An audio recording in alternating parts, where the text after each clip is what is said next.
Chicken in cumin sauce. A main dish from Guinea. Serves 8.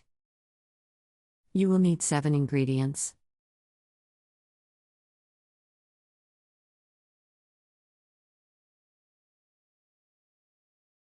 Step 1. In a pan, mix and bring to boil chopped onion, tomato paste, chopped tomatoes, garlic, cumin, salt and cayenne. Reduce heat and simmer for 15 minutes. Step 2. Add chicken and simmer until chicken is tender, about half hour.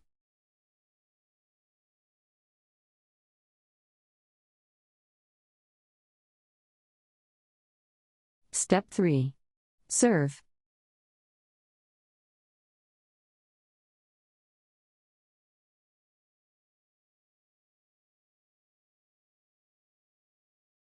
Country Reports, Culture, Countries, Travel.